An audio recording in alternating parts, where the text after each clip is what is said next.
Arkadaşlar bugün Kapalımaraş'ı geziyoruz. Burcu, Redif, ben ve Mehmetcan size Kapalımaraş'ın tüm görünen görünmeyen her şeyini göstereceğiz.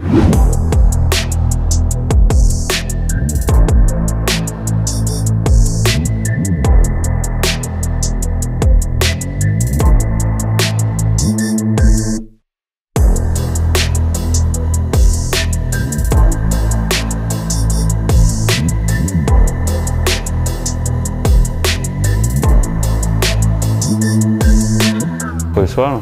Bu da eski tabeladan kalma bir E harfinin kalıntısı. Şimdi Kapalımaraş'ın girişindeyiz. İbrahim abi! Kapalımaraş'ı gezmeye başlıyoruz. Yok. Daha yeni giriş yaptık. Şu an Kapalımaraş'ın sınırları içerisindeyiz. Redif, Burcu, ben, Mehmetcan. Bu arada tam girişinde harika bir dondurmacı var. Tatlı bir araba vardı. Oradan da birer dondurma aldık. Ben limonlu, Mehmetcan limonlu. Seninki neli? Karamel. Karamelli. Redif yemiyor. Redif diyet yapıyoruz kanka. 3 kilometre yürüyeceğiz Redif. Minimum 3 kilometre. Şartlarda bisikletle kiralayabilirdik ama bugün Maraş yine yoğun günlerinden birini yaşıyor. O sebeple sanırım boş bisiklet de yok. Bu arada Kapalımaraş'a girişte bir ücret yok. Burası hayalet şehir. 1974'te savaştan sonra kapatıldı ve kapatıldığı gibi insanların terk ettiği gibi şu an günümüzde gezebiliyoruz içerisini. Tabii ki eşyalar veyahut da içerisindeki kişilerin sahip olduğu şeyleri şu an görmemiz imkansız. Müze gibi olmuş artık. Evet, burası aslına bakarsan tam anlamıyla açık hava müzesi. Çok büyük bir açık hava müzesi. Belirli bir kısmı şu an sadece gezintiye açık. Sofia Loren'in evinin falan olduğu taraflara gidemiyoruz ama birçok güzel yapı veyahut da ünlü kişiye ait konutların olduğu taraflara geçebileceğiz. Burada bir de Gold Sand diye bir otel varmış ama onu da göremeyeceğiz. Evet. Aslında Golden Sands'i uzaktan görebiliriz. Dünyanın ilk 7 yıldızlı oteli. 1974 öncesinde Akdeniz'in Las Vegas'ı diye geçen bir bölge Kapalımaraş. Yani şey gibi mi? Kumarhanelerin bol olduğu, Tabii, aynen.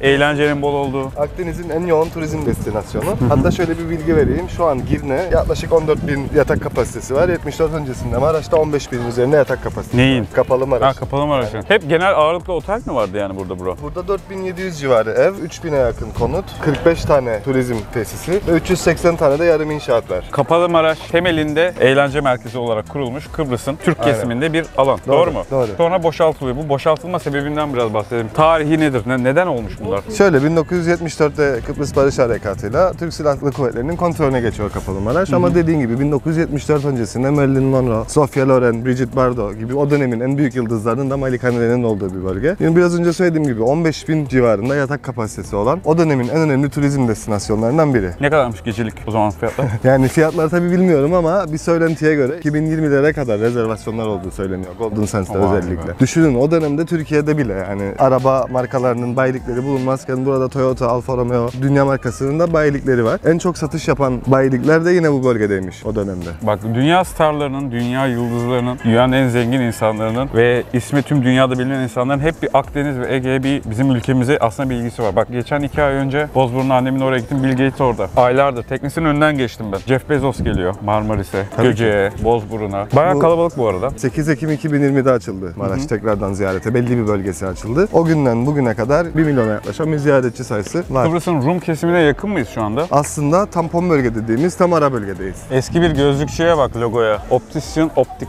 Ne güzel bir logo ama değil mi? Şimdiki modern logolar artık ne kadar sıktı. Çok tatlı ya. Buranın devamı da plaja gidiyor. Evet, şuradan devam edersek plaja gidebiliriz. Buradan da en önemli meydanlardan biri Kennedy Meydanı. Oraya gideriz. Toyota bayisi var. Esas Toyota bayisi. Maraş'ın bütün fotoğraflarına gören ikonik bir fotoğraftır, bir ikonik bir görüntüdür. Oraya da geçeceğiz birazdan. Hep sarı rengi seçmişler. Neden acaba? Bu sarı taşlar Kıbrıs'a özgü bir mimaridir. İngiliz döneminden kalan. Savaşın izlerini de görebilirsiniz yani yarattığı tahribatlar. Evet. Burada ana geçim kaynağı o zaman turizmdi. Tabii dediğim gibi 3000'e yakın turizm yani işletme vardı bu alanda. 4500-4700 arası konut oranına baktığın zaman gayet yüksek bir oran. Yani buradaki insanlar tamamen turizm geçimini sağlıyorlardı. Kıbrıs'ın diğer kesimlerinden çalışmaya gelip yaşamlarına geri dönüyordu. Mesela Mausa, Lefkoşa. Çünkü tam bir Las Vegas. Vay be, çok değişik bir his ya burada yürümek şu an. Şu bir kilise gibi bir şey herhalde. Çan da var şurada zaten. Çan var burada. Eski bir kilise. Bence eskileri daha güzelmiş. Değişik bir mimari, evet. Bu 8 Ekim 2020'den sonra halkın kullanımına açılan bir plaj. Ya çok ürpertici ya böyle. Bana biraz şey anımsattı ya. Call of Duty 2. Aynen. Oynadın mı? Tabii. Orada sniper olduğum bir bölüm var böyle Ghost Town'da. Mykonos falan aynen. Çok benziyor. Çok güzel ya şurası. Palm Beach. Orası Açık. normalde açık olan. Quarencia'nın önünde bir tane otel var diye bahsetmiştir Burcu Hanım. Aynı grubun oteli. Aynı grubu. Burada tatlı bir plajı var ya. Bu manzara yani şu döndüğümüzde göreceğin manzara zaten Maraş'ın büyüklüğüyle alakalı ufak bir fikir verir. Maraş'ın devamı o. Four Seasons Life'tan gördüğün beyaz binalar yavrum bunlar. Gerçekten mi ya? Ya çok sevinmiştim ben Beyrut'u görüyorum diye. Şöyle gidelim mi? Bayağı denize giriyorlar. Burada kafe var Maraş'ın içinde. İnsanlar dinleniyor. Yazın son günlerini yaşıyor. Burada Kasım'a kadar ama denize girme şansı var değil mi? Yani Kıbrıslılar için Kasım'a kadar ama diğer yabancı ülkeden gelenler 330 gün yakın denize giriyorlar burada. Buranın denizine girdin mi burada? Evet. Güzel mi? Güzel. Sen de iyi geziyorsun ha kanka. Ne kadar girelim. bu burada denize girmenin bedeli? Yok. Ya ücretsiz. Kıbrıs'ta denize girmek Kapalı tamamen Maraş, ücretsiz. Kapalı Maraş'ta denize girmek tamamen ücretsiz bu arada. Evet, şezlong vesaire şemsiye gibi ihtiyaçlar için çok cüzi miktarlar alıyorlar. Evet, Silivri gibi ya. Gökhan, Selim Paşa'da Selim yaptık. Paşa, Center Beach. Vay be. Bu savaş başladığında burayı boşalttılar mı yoksa? Savaş başladığında insanlar burada yaşamaya devam ediyorlardı. Bir gecede sanki geri gelecekmiş gibi evlerini, ocaktaki yemeklerini bırakıp geri gittiler. Nereye gittiler? Kıbrıs'ın güneyine. Güneyine. Aynen. Değişik bir ürperticilik var ya. Burada birisinin evi varmış daha önceden. Bak bu araziler boş kalmış. Demek ki biz aslında Maraş'ın biraz uç kısımlarındayız. Tam merkezinde değiliz. Evet, deniz kenarındayız. Çünkü normalde boş bırakmazlar böyle arazileri. Hemen inşaat yaparlar. 50 yıl önceden bahsediyoruz. 50 yıl önce burada 15.000 yatak kapasitesi gerçekten inanılmaz bir rakam. Peki uçuşlar Lefkoşa'ya mı oluyormuş havalimanı Ercan? Yok, Lefkoşa Havalimanı. Uluslararası Lefkoşa Havalimanı yine o da ara bölgede kaldı. Şuradaki tabelayı görebiliyor muyuz? Neymiş? Linehouse Famagusta. Famagusta buranın eski adı mı? Evet, Mausa demek. Garden House'ta. En üst katta Saint Michel'in kilisesi, estate office, emlak ofisi var galiba. Banka ofisleri var. Birinci katta klinik varmış, kütüphane varmış. Merkezi gibi bir yer. Evet, zamanın iş merkezi. Abi ilginç bir yer. Bir hayal edebilmek açısından 380 tane yarım inşaat var burada. Bu kadar küçük bir alanda 380 tane inşaat devam ediyordu. Bu şekilde imgeleyebilmek Ne açısından oldu bir da rakam. böyle bir olay çıktı? Ne oldu yani? Ne bunu ateşledi, fitilledi? 1963'lere gitmek lazım. Hani herkes 1974 konuşuyor ama asıl olaylar, asıl hikaye 1974 değil. 1963 yangınların başladığı, ilk insanların birbirine zarar vermeye başladığı. Şöyle anlatayım Yiğit, 1960'a kadar Kıbrıs Cumhuriyeti bölünmemiş bir şekilde bir İngiliz kolonisiydi. 1960 yılında Türkler ve Rumların ortak olduğu Kıbrıs Cumhuriyeti kuruldu. 1960 yılında. Şimdi orada başkanlık Kıbrıslı Rumların, başkan yardımcılığı Kıbrıslı Türklerinde. Öyle bir iş bölümü yapmışlar Evet, kendilerine. üniter devlet şeklinde bir devlet yapısı vardı. Bu Kıbrıs Cumhuriyeti denilen yapı 3 yıl devam edebildi. 1963'ten sonra Türklere yönelik Rumların Baskılar mı yaptığı başladı? yani bir soykırım Soykırım başladı. yapılmaya başladı. Aslında biz mi çıktık buradan yani? Türkler mi vardı burada? Burada daha önce Rumlar vardı. Rumlar vardı. Ama 63'ten 74'e kadar Kıbrıs tarihinde karanlık yıllar Karanlık dönemi yıllar. geçen katliama uğradı Kıbrıs Türk'ü. 11 yıl boyunca planlı ve sistematik bir şekilde köylerinden göç etmek zorunda bırakıldı, şehit edildi. Daha sonra 74 yılında, hatta o dönemde çok ilginç bir anekdot var. Güney radyolarından kara propaganda olarak "Bekledim de gelmedin" şarkısı. Çünkü Kıbrıslı Türklerde her zaman şey vardı, Türkiye'ye gelip bizi kurtaracak düşüncesi vardı. Of Onlar ya. da kara... Benim de tüylerim diken diken oldu ya. Ben olsaydım o dönem valla. Las Vegas'tan önce buranın popüler olmasını şuradan anlayabiliyoruz. Her otelin ağırlıklı olarak yazı fontu. Las Vegas'ta da genellikle mesela en ünlü Caesars Palace. Onun logo fontu da bak şu. Arcadian Otel'inki. Bak buna bir... Nasıl? Bu bölgedeki tek Birleşmiş Milletler'in Okey. bu Söyle. Birleşmiş Milletler askeri. Burada tek binaları var, o da bunlar. Zamanda yolculuk dediği Şu bu tarafta olması lazım. Türk Silahlı Kuvvetleri'ne ait kız yurtları falan var. Yani Kapalı Maraş kapanmadan önce de, açılmadan önce de açıktı. Çok fazla bir şey yok. İsterseniz şöyle gidelim. Tamam. Sonra savaş başladı. Aktif bir savaş vardı aslında. İki toplum arasında bir savaş vardı. 74'te o savaşı bitirmek için Türk askeri buraya geldi. Aslında bu dışarıda propaganda olarak anlatıldığı gibi burada savaş çıkmadı. Türkiye buraya savaş sonlandırmaya geldi. Geldi. Bülent Ecevit dönemi mi? Evet. Evet. Ve başarıyla. Aslında devam ediyordu. Türk askeri devam ediyordu toparlamaya. Tam ortada durduruldu. Yoksa olay Rum tarafına kadar gidecekti. Diyecekti. Peki o Hatta- sırada başka ülkelerin müdahaleleri oldu mu? Yani İngiltere. Kıbrıs Cumhuriyeti'ne göre Yunanistan, İngiltere ve Türkiye Kıbrıs Cumhuriyeti'nin garantör devletleriydi. Zaten bu garantör devlet hakkına dayanarak, Cumhuriyet Anayasası'nın ek anlaşmasına dayanarak Türkiye'ye geldi ama o dönemde İngiltere vesaire şimdi oldu sessiz kalmaya devam ettiler. Ecevit'in cümlesi neydi? Ayşe tatile tatile çıksın. Niye demiş öyle bir şey? Kod olarak kullanılmış bir cümle bu. Aha. Tabii Londra Büyükelçisi'nin kızının ismi Ayşe. Aa, iyi bir gönderme. Bakar mısın Niş LTD Limited 50 yıl ya.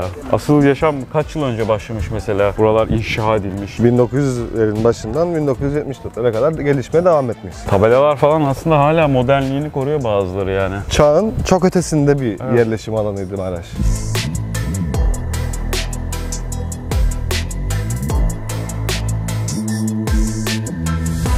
Yiğit, biraz önce bahsettiğin esas Toyota bayisi Maraş'ın ikonik yerlerinden biridir. Başka bir banka The Chartered Bank. Bence bir İngiliz bankası. Chartered'ın belki ilk şubelerinden biri olabilir. Pet Shop var galiba. Aynen. Ya ne garip ya. Toyota. Nereden geldiğini unutma. Şimdi Toyota'nın ana bayisinden devam ediyoruz. Bakın zamanında Migros Jet varmış.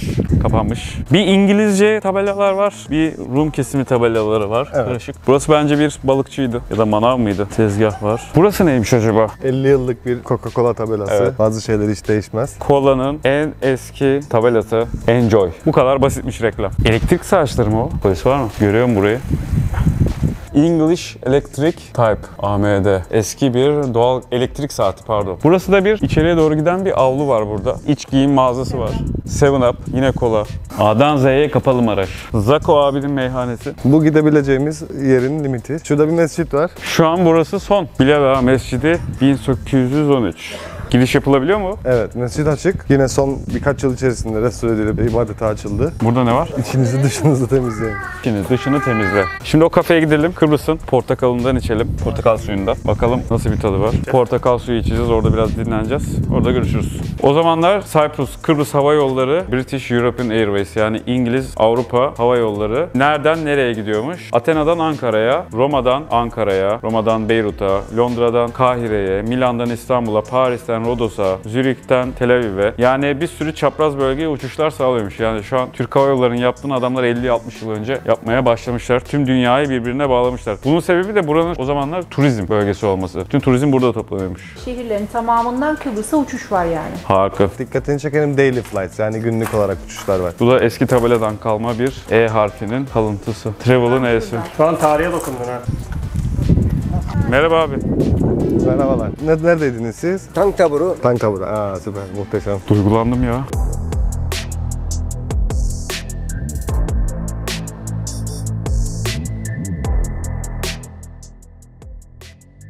Arkadaşlar Gitti gene bir tek kendini aldı geldi portakal suyunu. Hani anca beraber kanca beraberdi. ama kardeşciğim Ama kardeşim hiç olur bu yaptın. biraz yapsana. Ya Kıbrıs böyle şivesi. bir yapsın. Ben sizin Benim kadar iyi kanka yapamıyorum. Hani bize portakal suyu? Niye bizim saf ve temiz duygularımızla oynayıp buraya oturtturup portakal Yanmayın. suyu içeceğiz deyip 3 gidip tane- bencillik yapıp kendini alıyor. 3 tane cips yedik burada. Bam güm. Ama herkes haklı çünkü 5 saattir falan video çekiyoruz yani. Burcu'nun son sesini duydum artık. Oturalım, oturalım. Harika bir portakal suyu bu arada. Kıbrıs'a özel bir portakal mı bro? Kıbrıs narenciyeyle ünlü. Narenciyeleri sağlıklı, testosteron yükseltici, Öyle bir hormon etkisi vardır yükseltici. mutlaka. Evet. Niye güldüm bu kadar?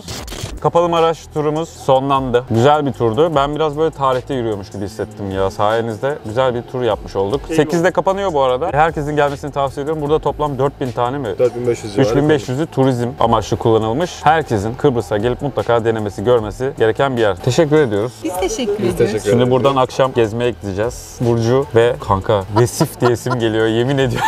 hani böyle şey resifleri, O kadar okyanus yorgunluk resifleri var yani. olur ya. Aynen. Bizi eğlenceye götürecekler. Kıbrıs'ın gece hayatına akacağız. Bu gece Kıbrıs'ta sabahlıyoruz. Kanka hazır mısın? Ben her zaman hazırım. Alkol seven bir halim var. Her Kıbrıslı kadar.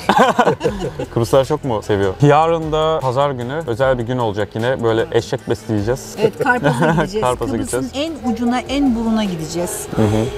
Altın Kumsal'a gideceğiz. Çok güzel bir sahili var oranın. Orada denize girelim. Aa, Evet, valla. denize girebiliriz halen. Yarın, en azından yarın denize de gireceğiz. Bakalım İskele'nin denizi nasıl, ona da bakacağız. Döveç gruba teşekkür ediyoruz. Sonra da Burcu ve Redif.